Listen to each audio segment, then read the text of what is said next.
Have you ever walked there? This, I don't know how much money the city spent building that. But it's Well, not this a will be a nice view. small night. Yeah, do we Yeah. have a quorum?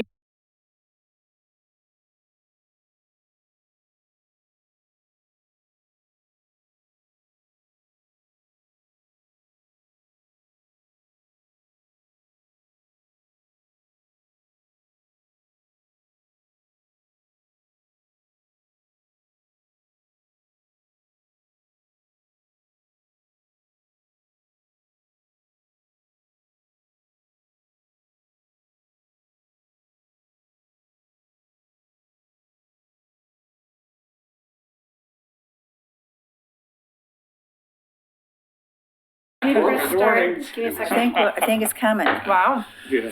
that's impressive. Sorry. I'm having this is late, but. All right, welcome to the November Citizen Involvement Committee meeting. It might be small in number, but big in heart, right? So we'll have Dennis take the roll, and just for everyone's information, the application that was turned in for a CIC rep for the Two Rivers neighborhood the mayor has denied. So we're still looking for a representative for Two Rivers. Dennis? Okay. Can The you raise reasoning for that would be, Linda? Okay, Two Rivers, we just heard about. Gaffney Lane, Present. Park Place. Here. Hillendale. Tower Vista. McLaughlin. Here. Rivercrest. Caulfield. Here. Berkeley Hills is excused. The reason is that the person that applied does not live or have an operating business, so it's not actually a member of the neighborhood. I think he works there, but he doesn't own property or something. He does business, I mean, he comes to Oregon City to do things, but he doesn't have an actual business in their neighborhood. Okay. Did we hear any more about Hillendale? When Roy resigned, do we have any updates there? Okay. We will work on getting that. With that, we will turn to Christina. She's agreed to do a presentation for us on understanding public notices and making effective public comments. Thank you, Chair White. Kind of my goal tonight, I have a really short, kind of 8-slide presentation to kind of go over how to read our land use notices and what they mean, and then how to make effective public comments. So I'm available for any questions. I printed out our kind of 2-page flyer that we have attached on our planning website, and also I made a link on the CIC website that just is good practical recommendations on how to make sure that your comments are best used. So if you want a link to that, I can send it to the CIC, and I can attach it at next month's liaison report. Yes, please. So, in Oregon City, we have 4 levels of land use review, and it's this continuing era that goes from no discretion to highly discretionary. So, type 1 is what we consider an over-the-counter review, where they really are done over the counter. Usually you're filling out a worksheet, and it's really like a math problem. This is often done for single-family home review or very small changes to site plan design review, like you're amending your parking lot configuration, or you're adding a 200 square foot addition to your commercial building, or you're amending landscaping, or you're adding your refuse or recycling. Those are things you could, and there's you're changing and adding a doorway to your existing building. Those are the things that are usually done in conjunction with a building permit. So they're very clear and objective. The next is a type 2, which is usually a land division or a new construction of a commercial building or maybe an apartment complex. So those are noticed to the neighbors within 300 feet. Land use sign goes up, there's a public notice period, there's a specific public comment period. Staff renders that decision, which is appealable to the city commission. So there's a little bit more discretion, but our type 2 code is pretty clear and objective. So anytime there's any discretion, it's not a lot, but there is, but it's a little bit more than like an over-the-counter permit. So a type 3, this is Can I where ask we... a question on the type Sure. 2? So I just recently received a notice for it, and I had a comment. My question is, the application was put in, but we know of some major things that are going to be happening in the near future that will affect part of, like transportation and movement to that property. So when you're looking at it over the counter, are you just looking at as is today?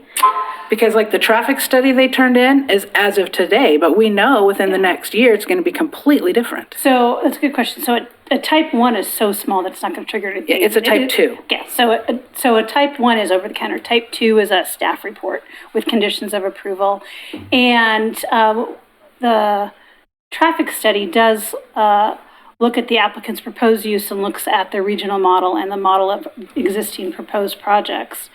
This is the point. If you want to hold it to the end when I talk about effective comments, I can talk a little bit about how do you make effective comments related to transportation analysis, because there's a way that I think public can provide background information that is helpful, but understanding kind of through a type 2 process, there's only so much it's built into the That's what my review. question is. Yeah. What is the guideline? Is it just looking, if you're the staff person looking at it, is it just whatever's turned in and as of today, and you make the decision? No.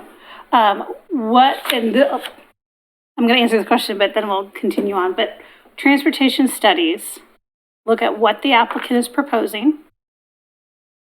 And there's a transportation model that's put into the transportation modeling that we have that takes in transportation future projects, our transportation system plan, existing approved, either built or yet to be built projects, and a regional model of understanding what transportation is happening in the system.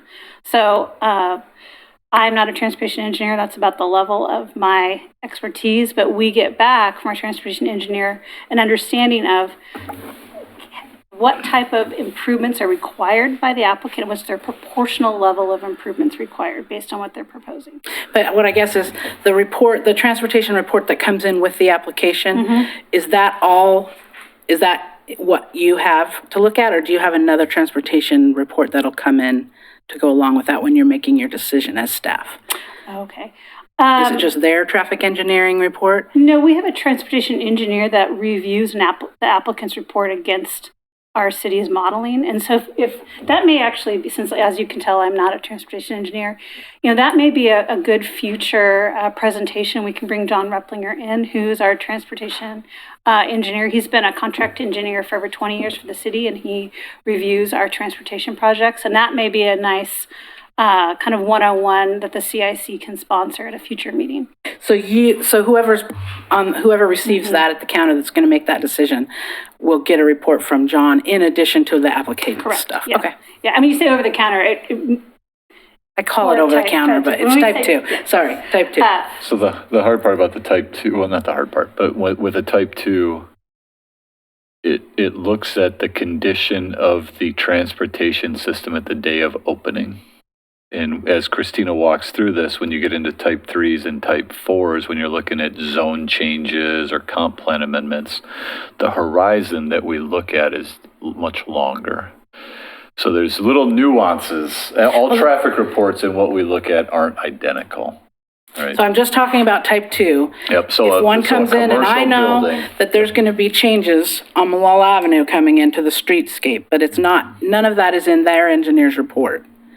So is whoever is making this staff decision going to take into account this streetscape project and all the changes that are coming in the next 2 years? Or is it going to just look at what it looks like right now? I'll give you a good answer. If it's an adopted plan, we'll look at what the adopted plan tells us. So something Well, like I don't know. Is the streetscape's only at 90% just came in. Is it an adopted plan then? I mean, for that specific question, we can take a look, but Okay. we also have a fallback of the transportation system plan, provides a little, provides direction, maybe not to the level of detail that the Malala Avenue plan does, but we will take a look at all of our existing plans. Because I think that's a big frustration that citizens have, including myself, is knowing something's coming in and something's going to change and something gets approved. Well, we had to approve, but if you know, then that seems to me that should be taken into account. So apparently my mic is not on. Oh, can we hold that for a moment? Because I do want to make sure we talk. Since we're at type 2. I know, and everyone's talking about transportation, and your comments really bring in, maybe we do need to come in and have a transportation 101, because a lot of people's comments are related to transportation. I can talk kind of bigger picture and how to get involved and kind of how your comments are effective in different pieces. And what Tony was saying, as we get to type 3, that's a conditional use. So like maybe a church is coming in, or a school, or in addition to a school, or in addition to a church, that may take a conditional use. So unlike, at type 2, it goes to a planning commission, it goes to a public hearing. There's more discretion built into conditional use because we can look at impact and the quality of the impact on the neighborhood, and we could add conditions on to the application based on their impact. And so that's why we go to a hearing, because there's more discretion. And type 4 are what goes to the planning commission and city commission. So that would be like a zone change. So that takes some of the greatest discretion. That's looking at our comprehensive plan, our vision for the community, if a zone change is kind of fits within that vision, and should the highest possible purview should be our elected officials, the city commission, just to see if what's proposing aligns with the city vision. And that goes, zone changes go in front of the planning commission, and then they make a recommendation to the city commission, or maybe a legislative change, which we're doing on the Beaver Creek Road Concept Plan code implementation. So it's a type 4 process. It's going to this planning commission. They'll vote on approval of recommended code changes, and that'll go to the city commission. And the city commission makes the final decision on that. So I like to think about it's a continuum of discretion. So the best way to answer the question, what are the development projects in the city? The first one is to look at our development project page, and I realize the photo down here is a little old because we now have a new link at the bottom of the main city page that says development projects. And you can also get it from the planning page, but now it's available at the bottom of the main page. You click on it and you see the map up top, and it will list every land use notice project, so anything from type 2 and above that has been in the city each year. And it'll identify the address and location, so you can scroll till you find the project. We also have what neighborhood association I think is identified, so sometimes you can query by neighborhood. So you can click on that, like let's say you have you want to know about this project right here. If you click on it, you'll be brought to the next project page, which is here. So each land use application has a project page where we upload the applicant's submittal and the public notice and the vicinity map and any additional information. This is not the full record. That's available at the planning offices if you want to get additional information that comes in over the process. This is kind of the first package of information. So this page tells you if there's a hearing date, it'll tell you when the hearing date is. If it is a public comment staff decision, it'll say the deadline for comment. So depending on what the application is, it'll give that information. It'll tell you the neighborhood, and it'll tell you who the planner is. So in this one was a 5-lot subdivision, and Pete Walter was the planner. So here's his contact information. This will give you kind of the basic information and a map of the location. Land use applications also have a notice. These are always mailed to property owners within 300 feet of the subject property, and these have a lot more information. We also legally have to put some information what the criteria is and the process for commenting and some other legalese, as well as the file numbers and the applicant's information. If you are type 2 and above, you also have a sign on your property. And depending on how big your property is, might have more than one sign. So if you have multiple frontages or you have a really long frontage, you may have multiple signs. We generally have a map as well as the land use sign. The goal is not for you to be able to read this sign from your car and your street. So we will never build as big enough of a sign to do that. The goal is, if you're really interested, park, walk, get the information, get back in your car. Could you go back to the Sure. previous slide? I notice it shows the neighborhood association is Hazel Grove Wesleyan Farms. We know that they're not active anymore. So where does the notification go?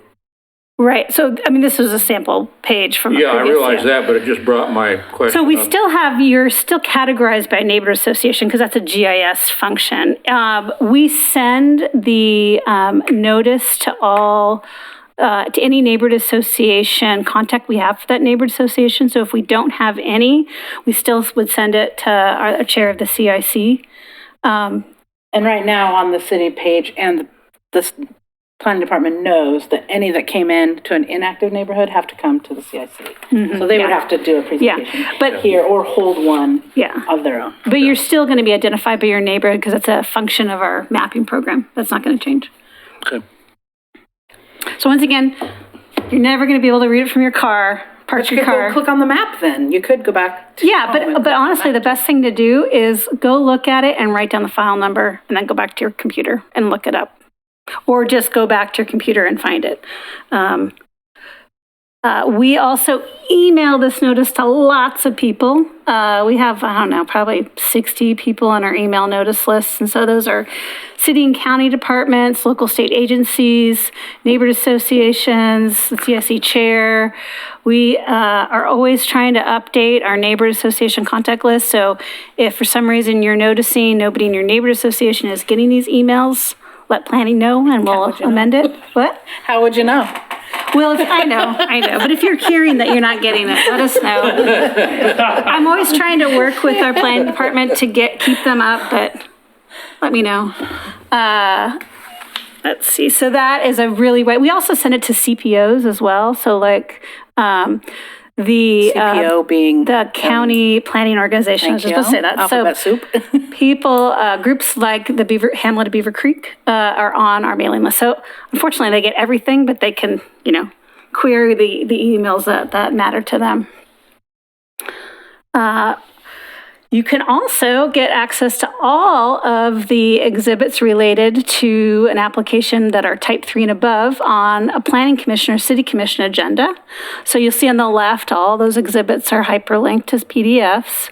This is when a staff report comes to the planning commission or city commission with staff recommendation. These are listed a week before the meeting and uploaded. You can get access to them via the meetings and agendas tab that you probably have all been on. But just to remind, if neighbors are interested, they want to know, what are the conditions? What does planning recommend? What's going on with this project? And you know that the agenda's already gone out. You can tell them to look at the agenda. For type 3 and above projects that go to hearings, the public records ends at the time that the either planning commission closes the record and makes a decision, or the city commission closes the record and makes their decision. And so with a hearing, you can remind people, even though the agenda's up and there's a staff report, public comment is being accepted all the way through into the meeting. So if people want to send an email to the identified staff at any time they can, and staff will walk on those comments. If they want to attend the meeting, they can. They can attend the meeting and hand in their handwritten comments. All those are an option. If you want your comments to be part of the staff report, you usually look at the notice, and it tells you the deadline for get your comments into the staff report. Now, if it's a type 2, which is a staff level decision, there is a closing period of public comment and the record is closed. So if you turn your public comment in 2 days late, we can't accept it because the record is closed, just for type 2 decisions. Those are staff level decisions. So now you know about a project, you found it, you've looked at the applicant's application, and you have thoughts.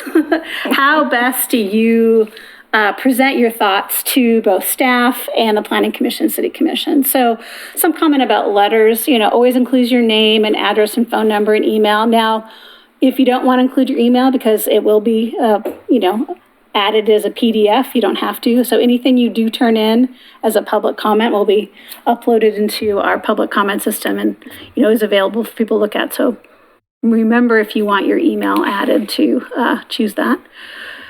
state your interest in the case and who you represent. So if you're speaking for a neighborhood association or a group, say that. If you're speaking for yourself, say that. And what do you want, like, as always, a good executive summary, what do you want out of the city planning commission or city commission? Do you want them to support it, not support it, but add this condition, or support it, but you're really concerned about this thing? Say it up top in a letter. Don't bury the lead. And then most specifically, cite specific things. What are the specific things about the application that you feel is not being met? So what doesn't help, sometimes I get public comments that just say, I don't like development, I don't want this built. I can't do anything with that comment. So I add it to the file, and my staff's response is, see comment added to file. So I can't do much with that on a staff level to respond. But if someone comes in and says, I'm really concerned about the sight distance at this intersection, I drive my car and I can't see, and I'm really worried that XYZ will happen, and they need to, I think the subdivision needs to fix the sight distance as part of their application. You've given lots of facts in that letter, and that's helpful. So as staff, I have to say, this neighbor wrote these things. I then talk to the engineering department, and they cite the standard or not, or maybe a condition is added to address this issue. So the more specific you are in the comments, the more we can look at it and decide either that's applicable, and yes, that could be a condition, or it's applicable, maybe applicant has to provide more information, or it's just not applicable in this manner, but here's the code of why it's not applicable. So I like, the bottom one I really like is provide information if you can that reveals gaps or errors in staff's findings and conclusions, or introduces new information. Is there something that's not being introduced, has not been part of the application submittal so far that you think is relevant information for the approval criteria? And always, Chicken Little comments don't do a lot. So, we all have passions, but once again, I can't do a lot with I hate this development. So when you do public testimony, as always, study the application so you know your facts. And purely emotional arguments don't carry much weight, but a little bit of emotion with facts actually does carry some weight. If you can come in with some passion but have some facts behind it, that's really helpful for the planning and city commission. Focus on 2 or 3 big thoughts or arguments. A list of 10 things usually lose people. So what are the big things you're trying to get out of your public comment? Try to understand our comprehensive plan, especially as you get into these type 3 and type 4 hearings when we're really looking back to our comprehensive plan policies. Maybe staff cited a comprehensive plan policy and you have a different take on that. Talk about it. And as always, address the criteria for that decision that's applicable for that criteria, because once again, we can't, Planning Commission and City Commission can't add a condition if they can't link it to a legal criteria. Christina? Yeah. Could you kind of expand on that criteria thing? Yeah, so I'm actually... Because I think there's an area on the applications where the criteria are listed. You're right there. So if you look on this... if you look at this, you'll see criteria, and all of the criteria, which is usually the underlined zone, a bunch of public works chapters like streets and trees, and any overlay zones like natural resource overlay or geologic hazards or flood, as well as what do you do in site plan design review, subdivision. So those are the kind of take a look at the applicable chapters. And then just if you're ever questioning about process, chapter 1750 is our process chapter, and that tells you how do we do appeals, how do neighborhood associations get free appeals, what's the hearing process like, who gets noticed, how do you get noticed? That's all in 1750. That's our process chapter, and that's applicable for all land use reviews. So that is the code section, and the staff report really is taking all of those code sections, looking at the code, looking what the applicant is proposing, and seeing has the applicant met that criteria, and if not, does a condition of approval need to be added? A lot of times in subdivisions, they're pretty standard conditions of approval because you're not at that level of design detail. So they put a condition in that says, the applicant appears to meet this, but prior to final plat, the applicant must show X, Y, Z. So a fair amount of subdivision conditions of approval are really engineering standards related. I don't have a slide up here, but what we're doing with our planning staff memos, staff reports, is you'll see a DS or a P in parentheses after each condition of approval, and they'll tell you which department is associated with that. So if you see a DS, that's a development services, so that's our engineering group's condition. If you see a P, that's a planning department recommended condition. So it can help you understand who came up with that condition and which department would the applicant be working with. Or if you have a question, who should you call up, engineering or planning related to that? So those are the criteria, and a lot of them are pretty clear and objective, but when you get to conditional use and zone change, there's a lot of with conditional use, is it compatible? Is the application compatible? If a variance application, is the applicant showed a hardship? Those are a lot more discretionary than, are the windows 60% transparency measured linearly? Well, you can get your ruler out for that. That's a little bit easier. So finally, for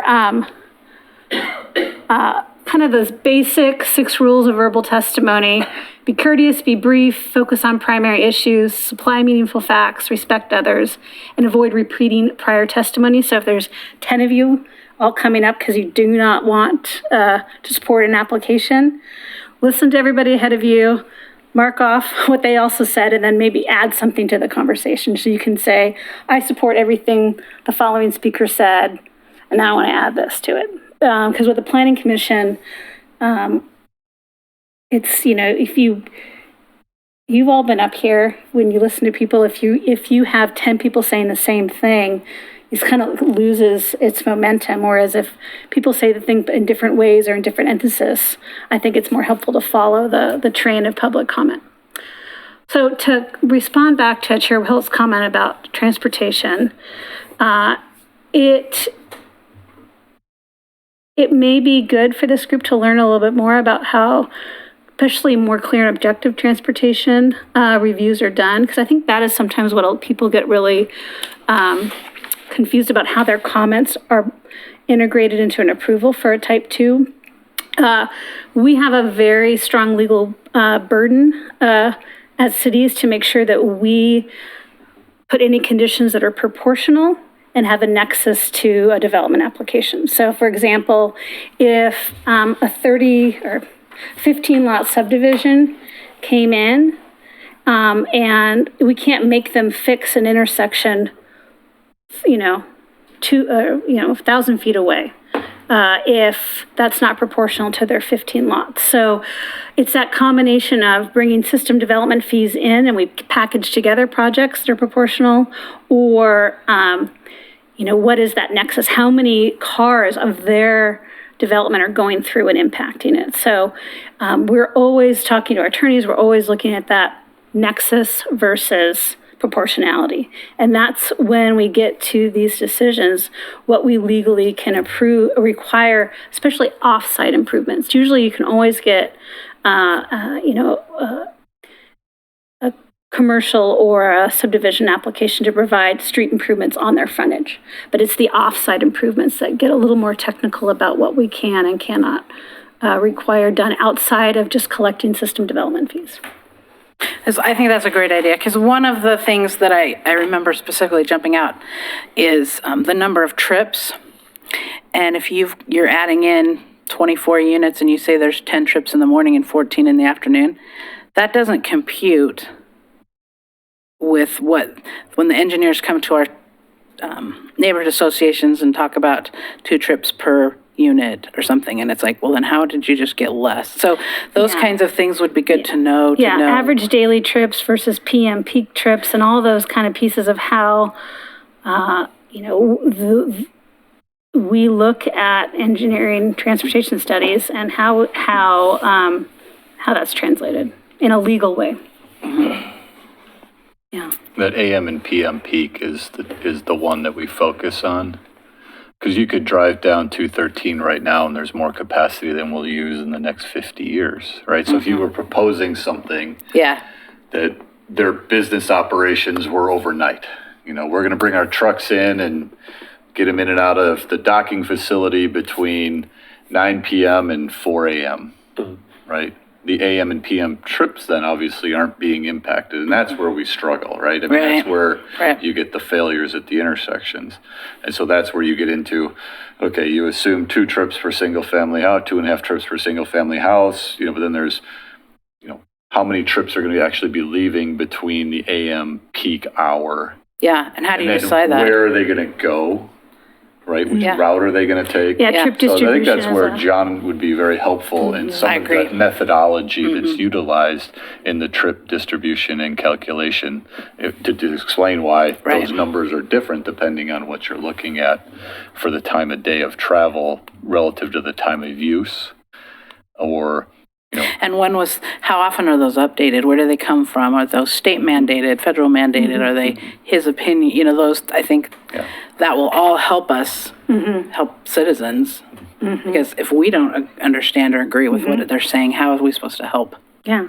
I can talk to John. We can take a look at the December, January meeting and what makes Yeah, sense. I think December, we've got Public Works to yeah. have 2 presentations, so first part of the year would be better. Yeah, yeah, I have a question. sure. A question came up at our steering committee meeting regarding what does the neighborhood association do? What are the guidelines for what we do with land use applications? Well, Where do we find that information? when you say, you can provide public comment.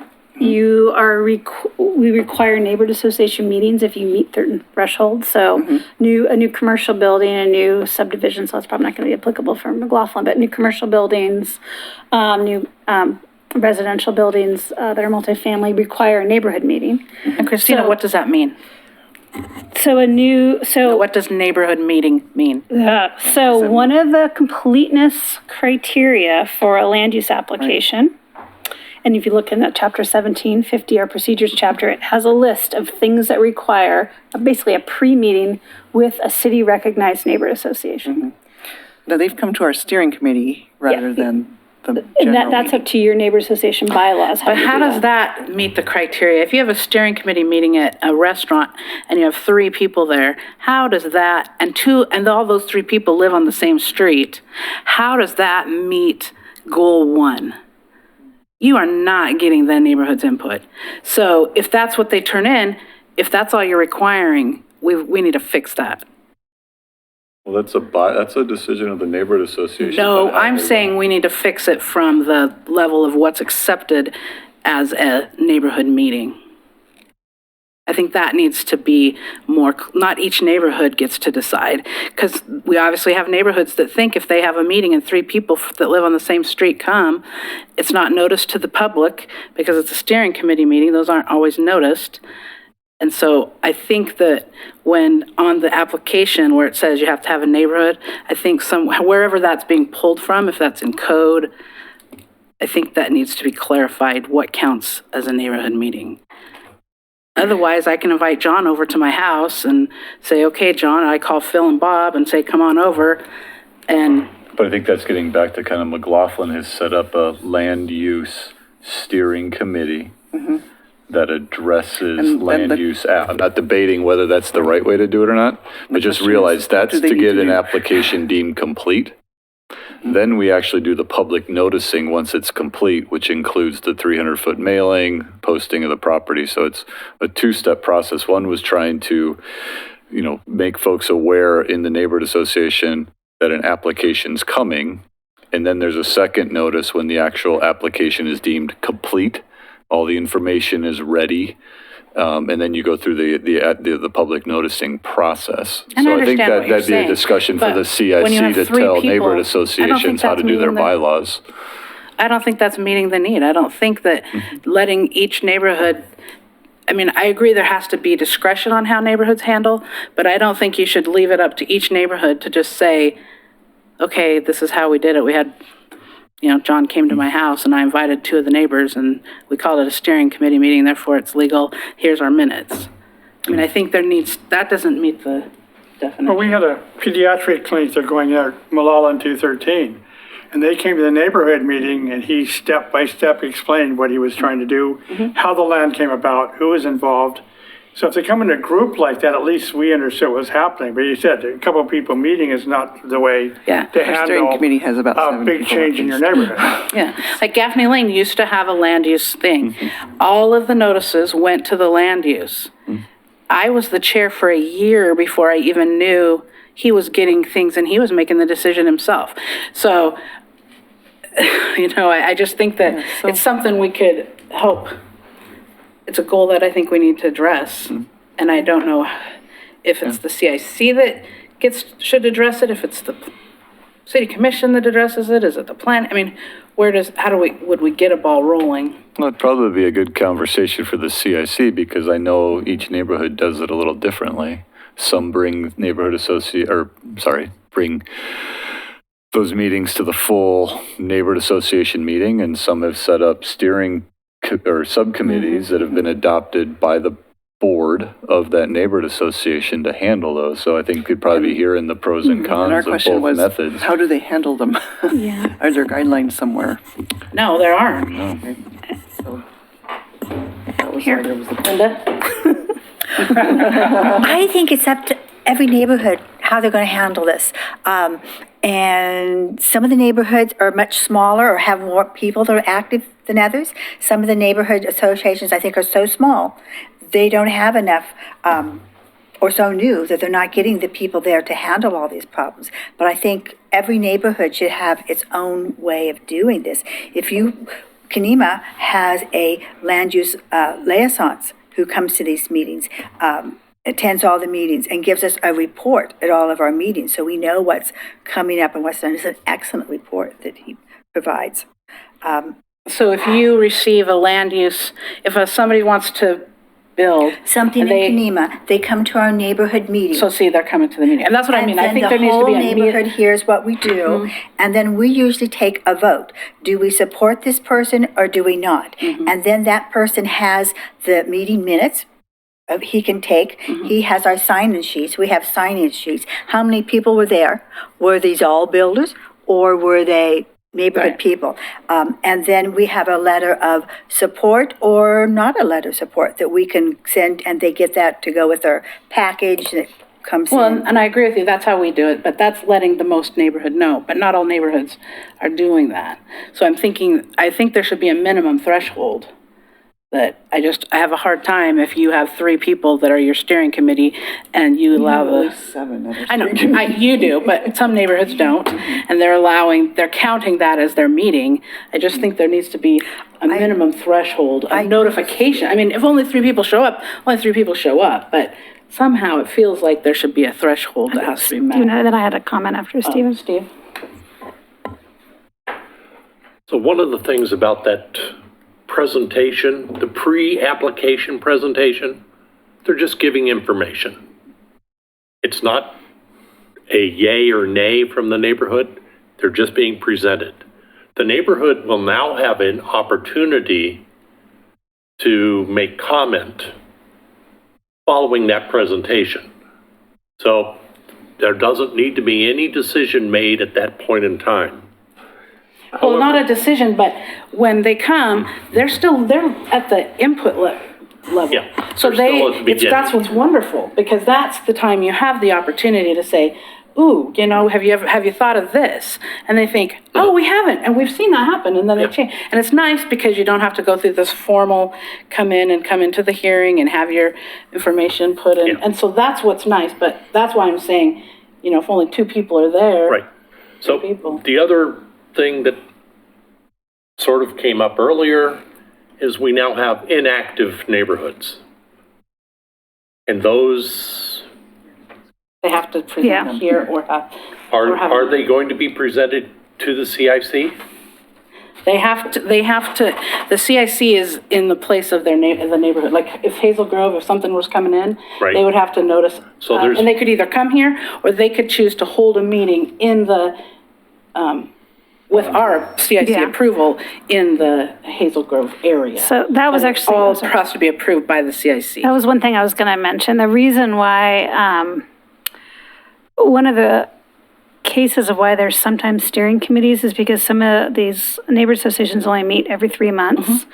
And by code, an applicant is allowed to hold a separate meeting, a notice to 300 feet of the properties of the subject site at either a city venue or there's, basically easily accessible venue. For a lot of neighborhoods, if they didn't have a steering committee, then a lot of the applications will be done that way, the secondary way, because scheduling is quite hard and nothing ever falls into a neighborhood meeting. So having this, if a neighborhood association wants a steering committee meeting, it's a way for them to have that without having a separately noticed meeting. But we have in our processes both options: either meet with the neighborhood association and turn in your, sign-in sheet in minutes, or you hold a separate meeting and you follow the following processes. And so we have I'd say 80% of it's the neighborhood association meeting and 20% is a separate one. Right, but if you go in and look, which I frequently do, when the stuff comes through and I look and I see what the meeting was, there's times where I question that it's the letter of the law versus the spirit of the law, and it seems like there should be at least a minimum threshold. If there were 8 people there and 5 of them were the developers and 3, like I say, and they lived on the same street, I don't think we're meeting the goal of the whole land use process. And so I don't have a problem with steering committee meetings. I just question, are they, like when Park Place has a steering committee and they come, they still notice everybody. And people come, like they'll have 90 people show up at their steering committee meeting because they found out it's a land use night. It's a land use. And so if you have a steering committee meeting and you limit it and you don't let your neighbors know that this is the opportunity where the builders are coming in, you miss something. And I think that it's not, like you said, it's not necessarily a decision time, but that's the time where they're open to hearing you and you're open to discussion, and it's a great opportunity.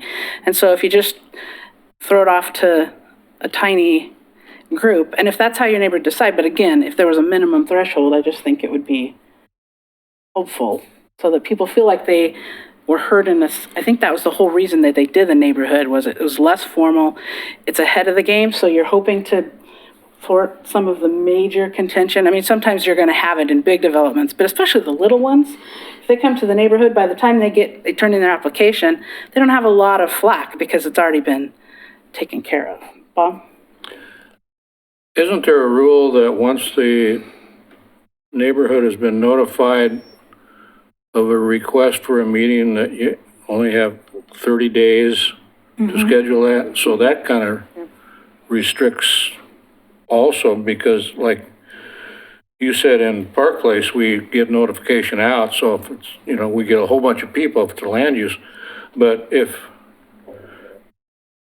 and we have either a general meeting or a steering committee meeting every month. But if you don't get that notification out, then you'd be in a situation where Amy is talking about, and that 30-day restriction is really quite restrictive. And that if the neighborhood can't meet that 30-day restriction, then it allows the developer to organize their own meeting like you. Yeah, and I found they don't usually want to do that. No, usually they'll Probably wait. not. No, They'd probably love to, they'll either wait or they'll say, what can we do to help, It's very, very rarely, I think, do they want to hold their own I mean, that's not, but yeah, that's a. Okay. I have one question. So, it seems like a good tool. I mean, the whole device, and I'm kind of curious, and I feel bad that I haven't checked this out. Is there a tab there now on the webpage for the development link? So it would be advantageous for people concerned in their neighborhood about what the projects are going on. So if it's going to list every land use project, I mean, they're capable of being informed They just So need to see know right that's what here. it means. in That's what it advance means. of like a meeting coming up, or, So so I this is think that's a development good thing. I think projects. it it would help the neighborhoods. And then we are testing the ability to sign up to get notices within your neighborhood when a land use notice comes out. And I can put that in a future email. I was wary because I was like, there's one or two things that need to be noodled through to make sure we're right, because I don't want to send out a bad link. But I think we are about in a place where you can sign up and say, send me every land use notice that is identified in the Gaffney Lane neighborhood. Oh, that one, yeah, that's great. And then the moment that, let's say, pretend this is in Gaffney Lane. Oh, there we go. Huh, look at that. So, and that's a capital improvement project, but like this one, pretend this was a Gaffney Lane. The moment it gets uploaded and published, it gets sent out. I think on a weekly basis, there's anything new gets sent out to. So on a weekly basis, we update. Yeah.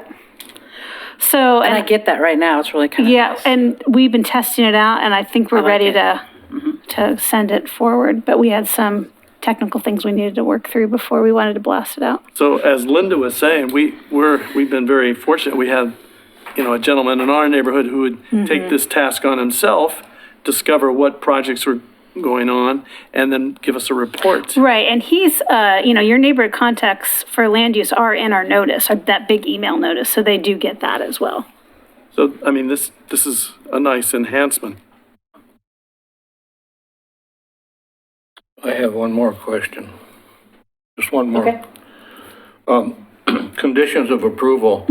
I found out, I guess it's been a couple of years ago now, that in a development, there was several conditions of approval, and then after everything was said and done, and actually the development was almost completed, I found out that one of the conditions of approval had been eliminated. And it actually was a safety issue. But nobody was notified in the neighborhood of the elimination of the condition of approval. And I was wondering if something had been done to prevent that from happening in the first place, or some mechanism to notify the people of interest that had happened. I don't know the particular application you're speaking of. We don't need to go into particulars, but Well, I can if you wish, but it doesn't, each condition of approval, it matters how things are worded. Was this an engineering condition of approval? Was it related to like a construction? it referred to some sidewalk lighting between the neighborhood and school grounds, which the lighting was a condition of approval. And then after everything was said and done, the builder went back and said, we can't do this, and the condition of approval was eliminated.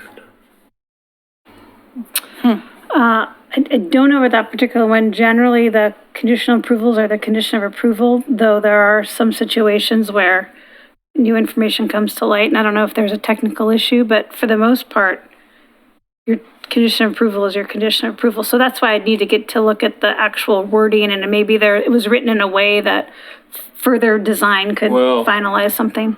No, what it boiled, my concern is not the actual condition of approval itself, but the process of the elimination of the condition of approval without notification to the neighborhood association who would have been concerned about that particular issue. Yeah, it seems like there should be a system in place that if a condition's removed, any interested party should have been notified. Right, and so that's why I think the condition generally is removing is not that's an actual process. So that's why I'd want to look at the specific wording to see if it was, like, through the design process, it was revised. It wasn't revised, it was Yeah. just eliminated. Can I do some research, Bob? I need to know more about John it. Lewis has been working on that for me for Okay, almost 2 years now. So you can, I'll talk to John and I'll give you a little update, maybe even by email, just about that particular one. But for the most part, conditions of approval are conditions of approval, though do That's what read I some of thought, them, because they once again, because it's this transition from a proposed, especially engineering related, or proposed design, and the condition approval often allows a further refinement, but, or like if feasible or if practicable, do this if you can. Or that's our first priority if you to do it X way.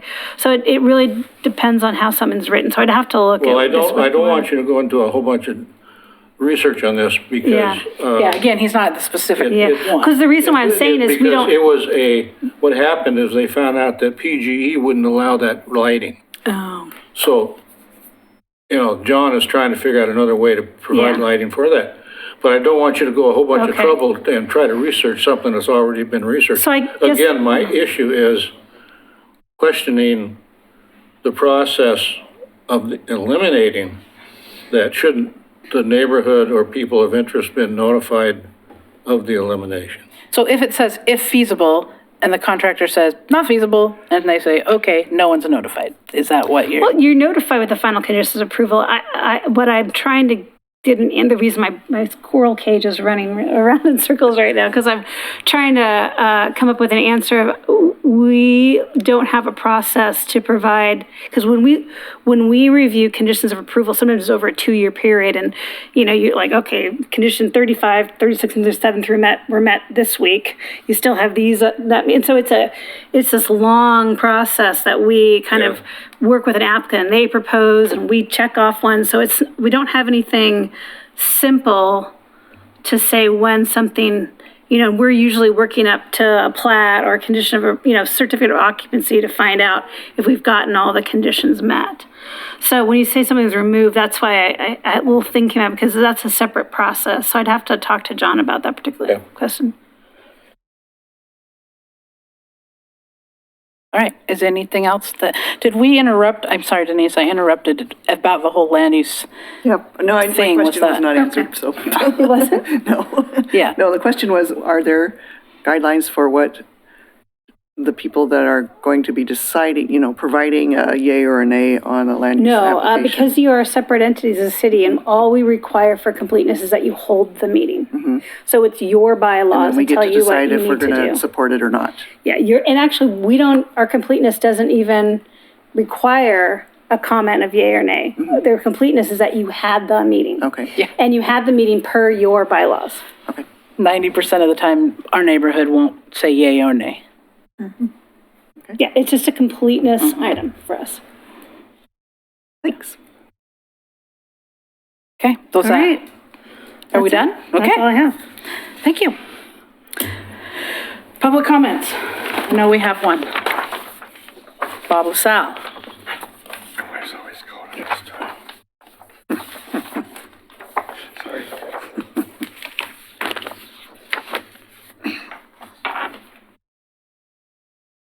My public comments are actually for Jerry Herman, he couldn't be here tonight. He asked me to give these announcements for him.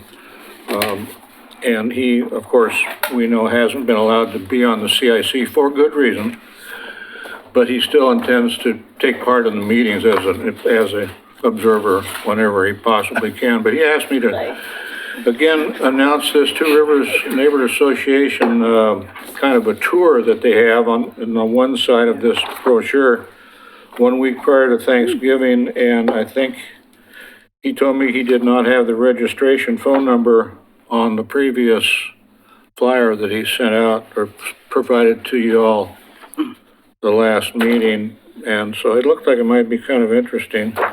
Meet at the elevator at 10 o'clock on November 23rd. And then on the backside, there's a Cove Community Projects tour on Saturday, November 30th.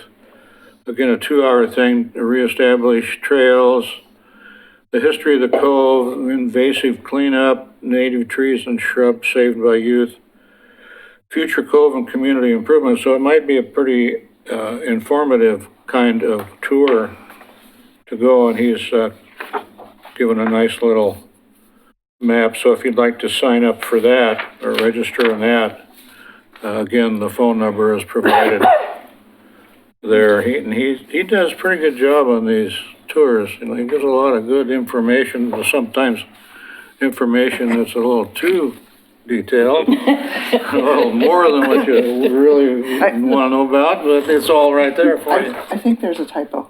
Oh, At-risk you will be employed. what's that? What? I think it's supposed to be at-risk youth. At-risk you. Oh, yeah, yeah, okay. Add a TH. Yeah. So that's all I had for Jerry. Okay. But he's very interested in trying to keep us up on Two Rivers, even though he can't be an official member. That's great. All right, staff liaison update? Yeah, I have three pretty quick updates. As you all know, CIC is being reappointed in January, so all your appointments end. So right now, I have McLaughlin, Caulfield, Park Place, and Gaffney Lane have turned in their names for the CIC as of last week by Katie Riggs. So if you did it this week, let us know. But if you have yet to submit your names, please do it ASAP to Katie. She will be putting everything together, and the reappointment will happen either the end of the year or very beginning of the new year. So Well, it needs to be before the new year because at our January CIC meeting, we have to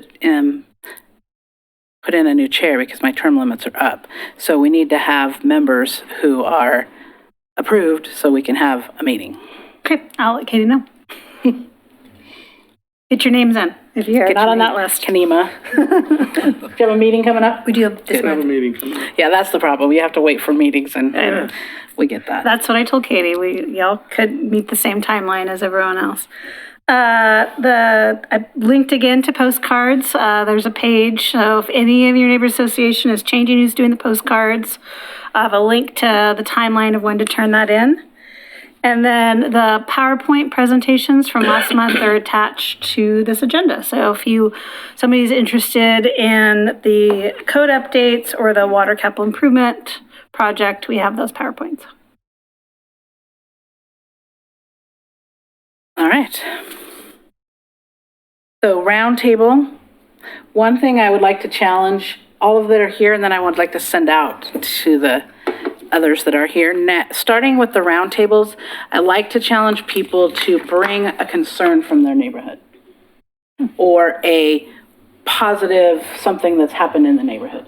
So it's more than just what we did at our meeting, but if there's some big concern you guys are working on, or the bronze the boot, something that your neighborhood's done, I'd like to try to, something that we can get everybody excited about or inform people about in addition to just had a meeting, here's what we had, or here's who's coming, so. There's a challenge. Start with you, Linda. That's the December meeting. Oh, okay. You don't have to do that today. Sorry, let me clarify that. Let her finish first. I had just went to the I gave her an idea, right? the Two Rivers meeting I attended, and it was small but very mighty. They had a nice talk. Their concerns were the homeless camps that they have. There's quite a few down there and around, and they were concerned about that. And they also had great talks about Bob Lascelles' last CIC meeting. He had asked something for the to go to the mayor. And that will be going Wednesday. Yes, and that did, okay, because they were talking about that, so that's what that Two Rivers was talking about. Their meeting, and I'll let Dennis talk about Kenema. I was just there. Because me now, huh? Okay, John?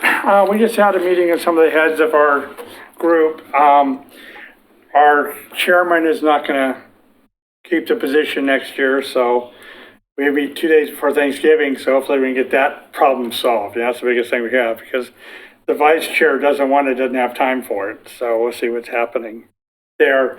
We went over what we wanted to have for speakers coming up in the next few meetings, just trying to get things put together for next year. So at least we go into the new year with our feet on the ground, especially with changes happening, things like that. Did you say Caulfield put in for the new CIC? Yeah, You I want have to it. put me in? Okay, I didn't know that, okay. Well, you and your chair, but if he's not going to be the chair, then that might change. Okay, Or if he still wanted to be, I don't know what your bylaws say. yeah. We'll find out, I guess, we have some meetings coming up. So 2 days for Thanksgiving, we'll get our elections and everything put together and find out where we sit. That's the biggest thing we have going on right now. Especially the change at the top. That always helps. All right, Bob? Park Place, we are concerned, we'd like to get back up from the CIC, is Holcomb Boulevard crosswalks or lack thereof.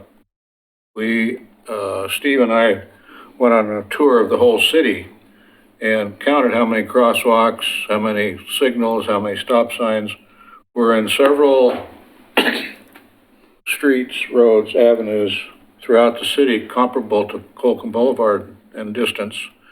And Holcomb Boulevard is crosswalk deprived. And we'd like to try to get the transportation system plan bumped up for the priority of those. We'd like to have the support of the CIC if we can get that. Are you going to be taking that to the TAC, the Transportation Advisory? We already Committee? have. Already did that. Oh, okay. Because if you want to come with something that you'd like to propose for the CIC that we could vote on, that would be. I'll do that, because your concern just brought that thought up to me that would be. Because just like Christina said, when you bring something to this commission and it's helpful to have what you want, so, yeah, that way. We discussed, last Monday, we had our general meeting, and we discussed the Park Place cleanup in the Park Place Park, and we cleaned up a bunch of blackberries and a whole bunch of stuff, and there was a little blurb in the Oregon City News, I think, about that. Our police officer gave a very good presentation this time, a very informative handout given to us. There was quite a lot of discussion about the Park Place concept plan and future development of that area. And we found out that apparently the 92 acres that has just been annexed, the development is very, very low on the developer's list of projects that they have going, but that remains to be seen. Land use issues, of course, are always primary in the Park Place because we have so many things going on. We have so much property available up there. Let's see, and then there's also, we're gonna have to follow up on this. There's a new 3 or 4 home subdivision going on just off of Holcomb Boulevard on Godon Way, and one of the one existing home is adjacent to Holcomb Boulevard, and they do not have sidewalks on Holcomb Boulevard for that property. And the backside of his property, he's the developer, will be where the 3 or 4 new homes are being built. And so he's kind of being resistant to putting his share of the sidewalk on Holcomb Boulevard. So we're going to have to follow up with our planner, who is Pete, and make sure that the neighborhood can do as much as possible to have one more little section of Holcomb Boulevard, a little piece at a time, with sidewalks. So we'll be following up on that actively, and that pretty much covers Park Place. Okay. Thank you. Steve, do you have any additions? Well, we do have traffic calming on Holcomb right now. There are 2 steel plates on 2 different locations. And it does slow the traffic down, although a lot of people just swerve around it into the oncoming 60-mile-an-hour lane, so. That's funny. All right. Gaffney Lane, we have our next meeting next Thursday, which will be the 14th, and we've invited our planner, Diliana. We haven't seen her in a while, so she's going to come. And then we also have, poor Dana's going to come back and give us some more updates on, they just received their 90% plans for the Malala Avenue streetscape. So that's always a enlightening event. So for CIC, I haven't been able to go because I just had knee surgery, so I've been out of it for the past few months, but I'm still sitting on the Development Stakeholders Group Committee as a representative of the CIC. We used to meet every second Thursday morning, but that's going to be changed, has just changed to be every other month. But I am still interested in sitting on that, even after I'm not chair. But if anyone else wants to take my place, they could, we can talk about that too. But just so you know, I would still be interested in staying on that. So At 7:30 in the morning? yeah, 7:30 in the morning. This Wednesday, the 6th, I will be going before the city commission to give them our ask for the 3 things that we voted on at our last meeting. And then on December 19th, I will be doing the annual CIC update. So if there's anything that you can think of that you would like me to mention at that time, let me know so I can put that in to the presentation. One of the things, we'll obviously be talking about the requests that we've made. Also, we'll be talking about the number, just look around, of low numbers, the number of inactive neighborhoods we have, and how the struggle that we have as a CIC to be able to help them, because we are limited, us being told we're an entity and the neighborhoods aren't, and trying to get clarification from the city commission on that, of giving us some direction and what can we do to help the neighborhoods, because I think citizen involvement is a big thing we have concern of. So that's what I've got. Kanima, so we do have a meeting coming up on the 21st of November. And from the last meeting, we were introduced to the process of the natural resource overlay, and I think it impacts Kanima quite a bit. And I think going along the lines of concern, I think this would be a concern of our neighborhood and something that we'll probably bring to the floor more than once. And the big issue, as sort of like spelled out by John Lewis, is that there is a lot of identifiable things that don't seem to jive in terms of like alignments and right-of-ways and a number of things that would require maybe more discretion and a little less of, imposition in terms of like correcting them.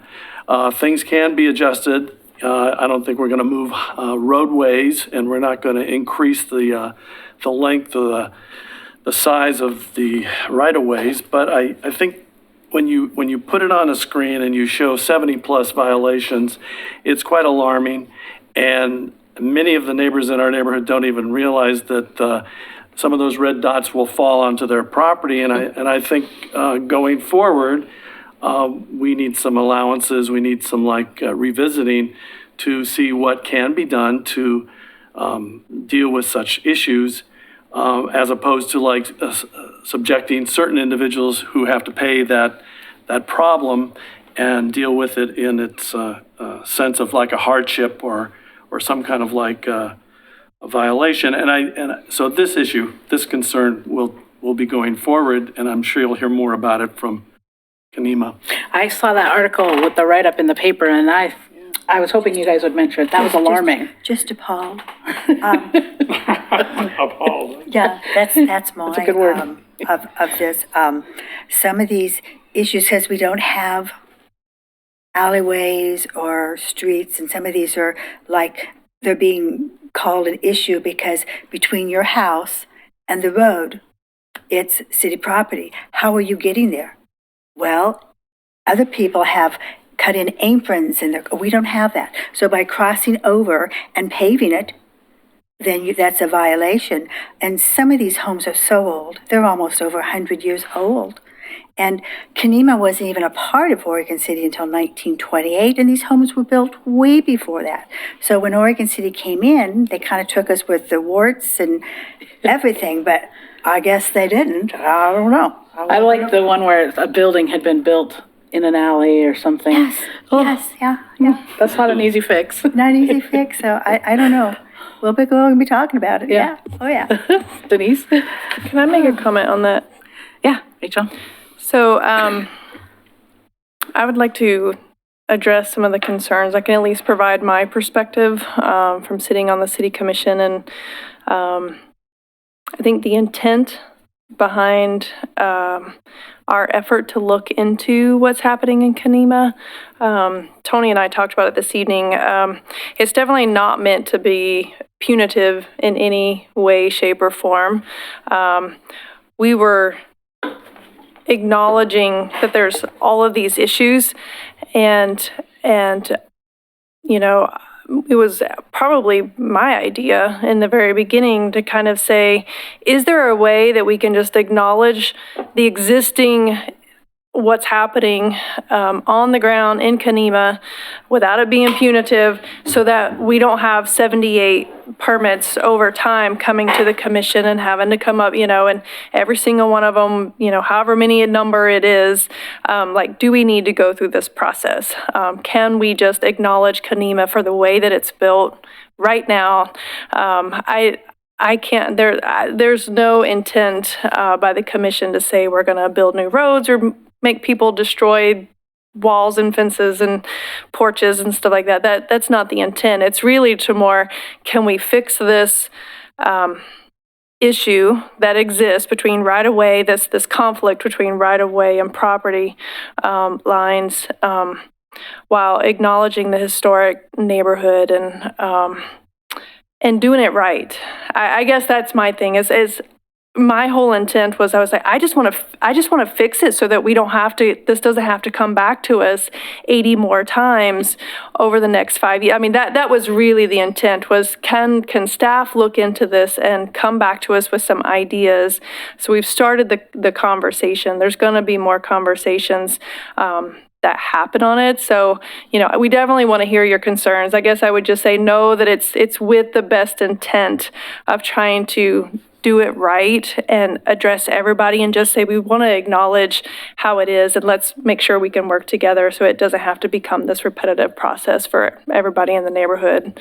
So anyway, that's all I wanted to say. Denise? So we haven't had a meeting since we last met here. So our next meeting is this week, this Thursday. So I don't have anything new for the McLaughlin Neighborhood Association. But I did have an opportunity to plug the availability opportunities to volunteer for city board positions at Ogden. Sixth grade teacher contacted me and said, we're doing a civics unit and we were wondering if you could come in and talk to the kids about volunteering in the city. And so I went, well, I've enjoyed working with sixth graders before, but this is way beyond my expertise, but I know somebody who would be perfect for the job. So Denise and I went to the Ogden. It was awesome. I love sixth graders. They ask great questions. They're engaged. They ask some really good questions. So yeah, so we were able to show them the map of the neighborhood associations, and we handed out some of the really nice brochures to the kids that were interested, and told them about the position that's on the Parks and Rec for students. So that was pretty exciting. It would be sure fun if some parent came or the student came to one of our neighborhood meetings and said, Right. I found out about this at school. Well, we encouraged them to come to the meetings. We gave them that brochure that has all the meeting dates and maps and stuff. Which reminds me, we need to remind everybody to get to Kelsey your 2020 dates so she can update the website so that it's on our agendas. Roundtable. CIC dates need to be updated too, because I was noticing today, because one of them said, and one of the months accidentally left the 2018. So of course your eye is drawn straight to that. And I thought, why is 2018? Well, it was just in the middle of all the 2019s that accidentally I will had the update wrong to date, so 2020. great. All right, Denise, did you have any? Okay. Christina, I anything don't else? have much other than I can give a Beaver Creek Road concept plan update. okay. If you haven't already taken the survey, and I might send it one more time, there's a survey on our project page about just general opinions about roundabouts, signals, lane widths.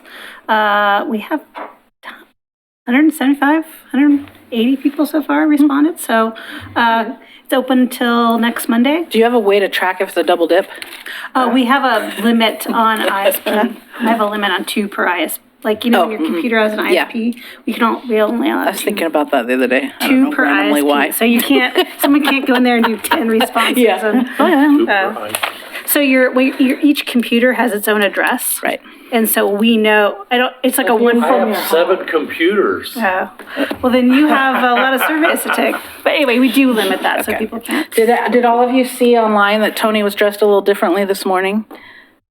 Wasn't it this morning you went out to do the, yeah. Is that it's your turn for update. I didn't know if you were gonna mention that or not, but I didn't know if we were gonna see lumberjack Tony or he had Chief Band and Sergeant Davis Captain Davis looked like a lumberjack. and Wendy Lipke, Robert Lipke's widow. We go out every year and go out to the memorial on 26th there and do a cleanup and put a new wreath out. So it's an honor to be able to go do that with her and I thought that was really just neat.